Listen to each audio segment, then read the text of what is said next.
This is the Fifth Estate Winning Headlines, your media police post.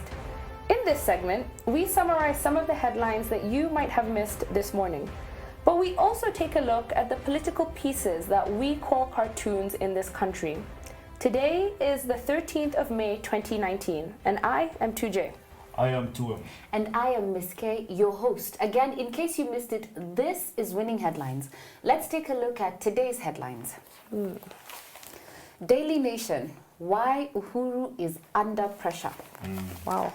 The Star, no sacred cows in KRA probe, Kinoti. And The Standard, what is RAILA's next big step? Interesting headlines today. Let's start with these sacred cows that are not there in KRA. You know, I think we should change the name of DCI from Directorate of Criminal Investigations to Dramatic Criminal Investigations, right? So that the next time they go and make an arrest, they go with vuvuzelas, they have fireworks, they have acrobats blowing fire, you know? And it's televised live. Yeah, absolutely, all right? Now, the reason I'm saying this, and I don't think we should even make it funny, right? The razzmatazz Kinoti is doing, arresting junior people, right? Who are at entry level, right? Interns, Interns. You're exposing the president. Yeah. He's also exposing his mechanics and how he does what he does. He's revealed all his plans. Yeah, because the moment you say, I put this group of people here as spies. As spies, so that they can reveal what other people are doing. And I mean, what happened to the restorative order? Now you're going to spoil 71 young people's career over something that could have administratively dealt with. No, it's a huge miscalculation on his part. Yeah. On one hand, in terms of, as you're saying, exposing the president, but also exposing himself. This is not very smart. That's very, very true. So I think there's two things. Of course, we can agree that all of this makes the president look very bad. Yeah. Agreed. But I have to ask, isn't it a bit suspicious that we're being told about how KRA, I mean, on Saturday they were saying that some of the staff members who are benefiting from these improprieties were getting 500,000 shillings a day when we're just around the corner from collecting. Or rather filing our returns. Yeah. And KRA can say how much it collected or did not collect. Yeah. And noting that all the previous papers have been telling us how we are broke and we need that money from KRA. It's not inspiring confidence. Let me put it this way. Bigger picture here is this. If you're going to be taxed so much and then your profit margin is this much, of course you do everything not to pay tax. It is human nature, right? The idea is let's draw back our tax regime. Right, and if the economy has to move, why do you have to have tax fatigue? I will say, business. This is a fantastic headline. Well, it is a really good headline. Very good headline. And let's use our criteria to tell ourselves whether it is a good headline. Yes. We have a 3-part criteria that we use to break down the headlines for you. We ask ourselves 3 questions. Is this headline topical or is it speculative? Yeah. Is it repetitive or is it groundbreaking? And finally, is it thoughtful or just plain lazy? And as we are talking about it, let's also remember that maybe Kinoti is just ill-advised. He just doesn't know. He's unwise. I think He's a bureaucratic zealot. That's far as a headline. For me, it ticks all 3 boxes. It does. It is topical, Yes. it is groundbreaking, and it is thoughtful. Yes. Okay, put it in the parking bay. All Wait right. first. I think we discussed these two together because I don't think you can talk about why Uhuru is under pressure without talking about Raila's next big step. Move. I think let's begin with the nation. Okay. Why Uhuru is under pressure. And I mean, they stopped that Uhuru was going into hiding. They stopped. I have to remind you to that I think it was you a couple of episodes ago that told the president, and I quote, I miss you. Yes, I was missing him. All right. But there's a sustained campaign against Uhuru. And the people I'll blame, it's not the people who are throwing mud and stones at him. It's the people who are meant to protect his image. Right? And that is communication unit. You cannot have your boss under siege like that. And you're not, Trump's lady, what's it, Kellyanne? Kellyanne Conway, Kellyanne Conway. That lady, if you see her being interviewed, she throws backwards. She makes you eat your words. Her #1 job is to protect the back of her president. And she does it fiercely, right? Very fiercely. Trump is so insulated. So what you're saying is that our president has his team exposing his back as opposed to protecting it voraciously. And I think moreover, we could make the argument that the president is very actively being isolated by RAILA. Yes, absolutely. So I think Prof said it this past weekend. The handshake is the revolution. Yes. Right? It is the worst. I think we would say this is the worst thing to happen to the president. Oh yeah, absolutely. And if I could be allowed to, I'm going to make a pop culture reference to explain what I think is going on, right? Go for it. So there's this movie called Mean Girls. It came out, it was celebrating its 15-year anniversary a couple of weeks ago. It's been 15 years. 15 years. Yeah. And in this movie, you have a mean girl who is confronted by a new girl who is shinier, more interesting, and exotic. Yeah. And in this movie, this new girl tries to bring down the mean girl, who they coin a dictator. And the 3 ways they say that you bring down a dictator is, 1, you isolate them from the boyfriend or from the lover. You isolate Uhuru from his lover. From his lover, Ruto. Ruto, his boyfriend. Yes. 2, you take away his army of best friends, right? Yeah. Here, I don't know who we would say those people are right now. Nation. Yes, he's being isolated from his biggest supporters, the people who tell him what he wants to hear. Absolutely. Then number 3, you take away his sense of appearance, a thing that makes him enticing. Yes. And I think that the big 4 or the legacy is that thing that is being made to look stinky. Is it fat you look for? Exactly. Something that you don't want to touch, you don't want to get near. Yeah. And I think that one by one, RAILA is marking off those 3 things that make Uhuru what he is. Yes. And I think he's being very effective at that. He's isolating the president. And Uhuru is not noticing. He's not noticing. He's holding hands with his enemy. When you grow up and Mean Girls gives you political lessons and they're actually honest and truthful. Hey, TV pays off, so... So then, what is Raila's next big step, since Uhuru is isolated and lonely and lost? I have a crazy thought. There has to be one. Right? As you are wont to do, have your thought. And here's my thought.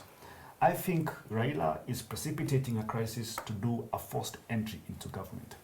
And the reason I'm saying that is this. He knows he could be cheated by Uhuru, right? And there may not be a referendum. But if you create and manufacture public anger to a point where people are in the streets, you have mass protests and that, what he will do, the forced entry into government will be based on Article 255, all right? And that is the re-engineering of the structure of the executive, all right? Now, he will go for the Kofi Annan model, for non-executive prime minister. Because you don't need a referendum to get a non-executive. You don't need a referendum to have a change in the executive. Right? That is his end game. It's a forced entry into government, and the only way he will do that is to have a bargaining chip, a bargaining tool. And that bargaining tool will be mass protests, which he will... However, we have said here on this table, and Prof has said it in his office, we have killed that revolution story. That story is dead and gone. It is postponed. There you go. So what do you say about these 2 headlines? Why is Uhuru under pressure? I think that The Nation has an effective headline. Okay. I don't think it meets the mark for the other 2. The Nation does this very effective thing of having a quick, punchy headline with a picture that's very emotive and makes you feel a type of way. Actually, by the way, if I was to say today, I feel like the headlines were good. I took issue with the stories. They weren't groundbreaking or thoughtful. Agreed. So we toss those, and that means we're left with the star. No sacred cows in KRA probe. Groundbreaking, and they've taken your money. On to our next segment, the political pieces that we call cartoons in this country. And just like the headlines, we have a 3-part criteria that we use to break them down for you. We ask ourselves 3 questions. Is the cartoon humorous or is it dry? Is it satirical or is it pessimistic? And finally, is it effective or just plain lazy? Yes. Since we tossed them with such gusto, let's begin with the Daily Nation. All right. What do we have? Today is Iga. He's come back from... He's been missing for a while. He's hiatus. He can go back to where he came from. Wow. Terrible cartoon. Oh, 2M has... I agree with you. Standard. Let's see what Gado has for us. That was it. We're very decisive today. This, let me explain this. It's by Gado, and it's the weak link, and it's a chain, and the chain is labeled LSK, And on the link is holding the links together, Alan Gishuhi, who's at the helm of the LSK. LSK chairman. Yes. Now, the reason why I think Gado did this is because I think for long there's been a change of guard, right? Professor Tom Agenda, who has been the nominee of the LSK, the JSC. The male nominee, there are two nominees, a male and a female. Yes, right. And is the second part of the change of guard. The first part was a chairmanship of LSK, right? Now, the reason I'm saying that is this. Agenda was seen, according to my views, it was seen as pro-RAILA, right? And it now seems like there's a systematic effort to get rid of the RAILA remnants in LSK. But the end game here is this. If you have a majority in the LSK, you can be able to re-engineer who could be your next Chief Justice. Yep, agreed. And I think, Uhuru has finally caught up with how important it is to control the JSC and other... Absolutely. Yeah. But I will say this about this cartoon. I don't think it's effective for this reason. If you do not have the background legal knowledge or the following of those events, for you to make that leap between what happened at the JSC and what is going on in LSK requires more than the average readers. Because from an average perspective, this cartoon suggests that without this person, who is he? Without him, LSK would fall apart. Yes. Yes, and that is Gado's reading, which I don't agree with. Yeah, I don't like the cartoon. Agreed. All right, finally, the star. Star. Whoa, wow! It's a man who has a pet that looks like a skunk. So I believe this is also in reference to the headline of the Standard. Yes. Oh, sorry, the Star. The Star. Yes, they're speaking about their own headline. Yes, outgoing KRA Commissioner General, John Girene, and I think he's leaving office. But Ozone has drawn him with a pet that is a skunk. And the skunk is called KRA. The skunk is called KRA, and it is emitting a smell called legacy. I don't know where he got this from. I mean, from what I hear, the man at the helm, Njiraini, has done a pretty good job. So we hear? Yeah. I don't... But I find it funny as well. Yeah, I think it's a funny cartoon. It is funny. Would we call this satire? It would be satire because it borders on pessimistic, but it's still funny. You find the thought funny, so it's satirical. Yeah, absolutely. And you don't know what the legacy is. You don't know if it's Njiraini's own legacy since he's leaving office, or you don't know if it's the president's legacy since he is to fund it. I like that. Yeah, but also one thing, I also don't like cartoonists who are always criticizing government institutions. I'm sure one or two of them run correctly. But did he ask for this headline? Did he ask for there to be no sacred cows? I think the reason I like it is because I've been very critical of Ozone's cartoons the past couple of weeks, maybe even months. Yeah. So this to me is a nice shift. Yeah. Yeah. And only for that reason. Thereafter, I don't know if I would. Do we call it a winning cartoon because it's not that bad, or do we call it a winning cartoon because it's good? That's a pity win. It's good because it's not bad. It's good because it's not bad. So it's good because it's not bad, and for that reason, do we toss it? Yes. Yes, very far. That is our requirement. Okay. And what is our final thought? And now, our final thought. You look so excited. Right. I feel worried. No, because I have an excellent thought. You will hear it. It's inspired by a book entitled The Innovator's Dilemma, right? By a man called Clayton Christensen. That one. Yes. Right? Now, I did a little bit of summary of where I got it from some reviews and the 3 lessons that I got from this book that I want to articulate right here. Right? And lesson number 1 is that there are 2 kinds of technologies. The first is disruptive, the second is sustaining. Disruptive is an entire order in itself. Sustaining, it means it has been building on or it is built on a certain existing order. Second, if a company's resources, processes, and values don't match the market, no management can save it. Right? 3, market leaders can solve the innovator's dilemma by acquiring or founding new subsidiaries. I like your 3 summary points. Do you agree? I agree with you. I do. I've come back from a restful weekend, so I'm in a good mood. Yeah. I agree with you. So now I can expound on what you've said, right? So the summary sentence maybe I would give of this book. What Christensen asks is, why do good and successful companies that do all the right things still fail? or lose their market share in the face of unexpected competition? Okay. So he's asking that question, and that's what the book addresses. So the book, as you said, focuses on two types of innovation. You first have the sustaining innovation. This focuses on growing existing technologies by enhancing their performance. Yes. So the key here is that you're continuing to satisfy customer appetites and tastes for things. Yeah. So a good example is how the dial-up phone became the digital phone. Yes. It's just a progression on an already existing thing. Yes. Then on the other hand, you have the disruptive innovation. So this completely changes the landscape of an entire industry or sparks a new one altogether because they solve a problem in a new way or for a new group of people. Yeah. Okay. So in this one, the disruptive innovation is meeting the future needs of the consumer. So in the beginning, the disruptive innovator might appear as if they are doing something wrong. Yes. But in actuality, because they are sparking a new industry or solving a new problem, they're winning. Absolutely. So some examples we have in history. Blockbuster versus Netflix. So we don't have Blockbuster in Kenya, but they would sell, you'd rent DVDs or What we had VHS. were these guys that used to Tell me. operate out of like exhibition stalls in town or Westlands. With their cardboard boxes? You'd go in and they'd write for you a CD onto a CD and you go home with that. So welcome to Exactly. That was our Blockbuster. Then you have Netflix, which completely changed the game in way we view TV and movie.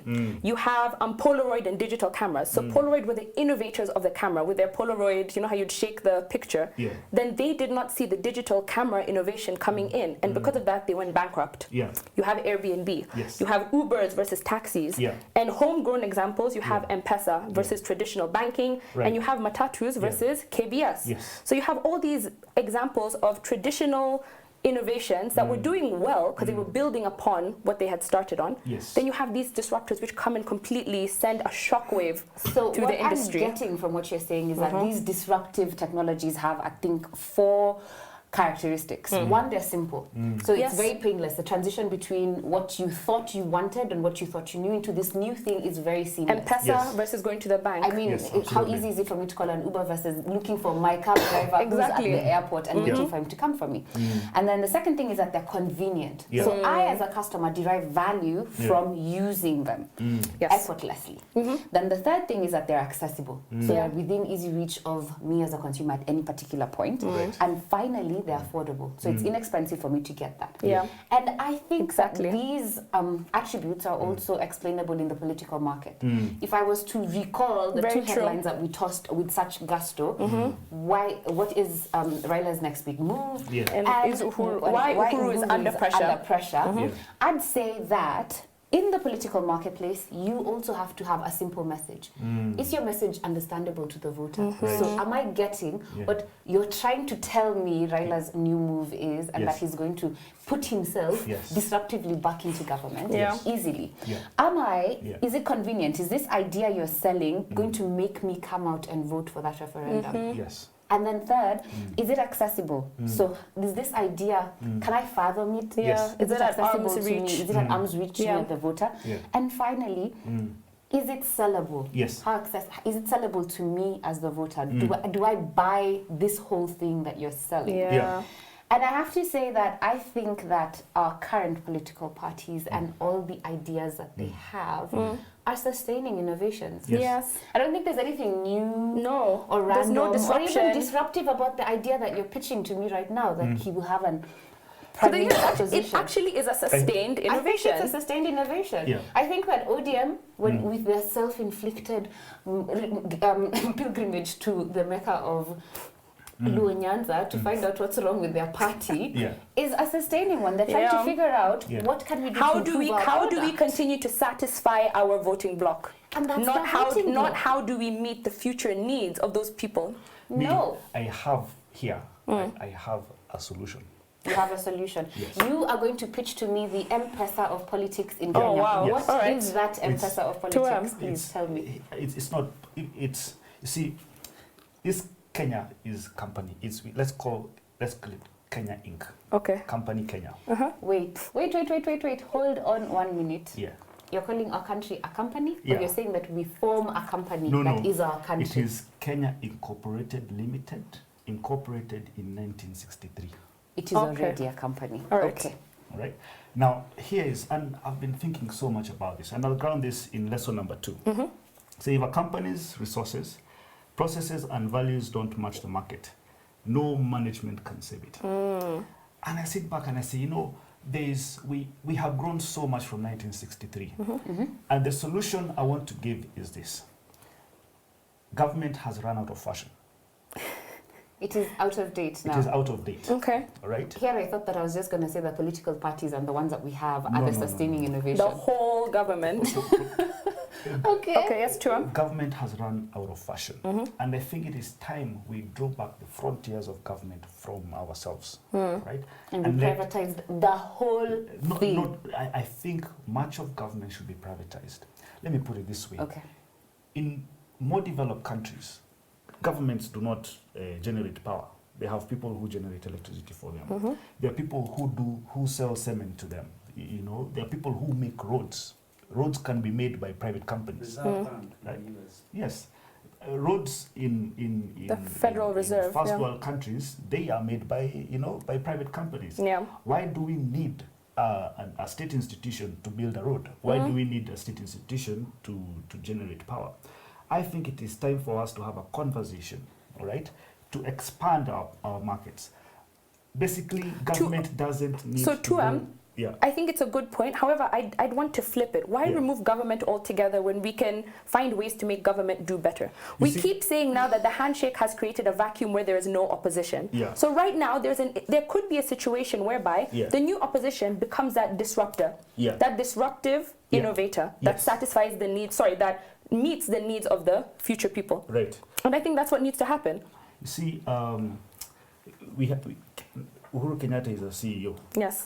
Of this company. Is he really a CEO? Or I thought you were advocating that he should stop and do what he's good at, and then we get a CEO, a person who is versed in the nuances of business and its ins and outs, and now we have that person run the government called Kenya Inc. If we've had 4 CEOs from 1963, when government was big, the reason government was big is because of this. Government thought its markets were infant. We had infantile markets. And therefore, they needed to fill a gap where they needed to do everything. Now, we are still going to new lands using old maps. All right? And that is why we are finding ourselves in the quagmires of Kenya. Therefore, your suggestion, and I'm adding to it because I feel like you're just stopping shy of just suggesting it, is saying Uhuru should be the president of this country and should retain that authority and should head us and be the head of state and represent us in that way. And we should get a Bobby Collymore to make Kenya Inc. profitable. Like Safaricom. Yes, absolutely. make it profitable. Absolutely. So my final thought will be this. Yes.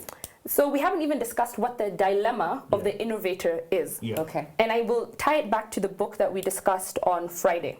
Okay. Which is, or I'll summarize what the author says here. The dilemma is that the same good practices that lead to a business's success can eventually lead to its demise. And so just like the book that we discussed on Friday, you see where your greatest strength could also be your greatest very well. The advantages or disadvantages. David and Goliath. The disadvantages of advantages. You see, with that simple point, did I not just satisfy Ms. K's 4 points? It was simple. I'm telling you. It was, what was it? Simple, it was convenient, it was accessible, and was affordable. I'm disruptive. You're welcome. I have to say this. The thing about disruptive technologies is that they're born out of a niche market and out of a need that is not met by the big box stores, that is not currently met by the market options. So this polarizing world that we have, in which you're either in the dynasties, or with the hustlers, is extremely polarizing. And not everyone is in the dynasties, and not everyone is a hustler. And out of that niche, those people who are not met by the current options will come our disruption. Will come our political M-Pesa. Very true. And I don't know what that is, but I will say that here at the winning headlines, we will be waiting for them. Today we had a no-winning cartoon. We had a winning headline from the Star. And I will say this, as voters, we don't know what we want. So I'll borrow from Henry Ford.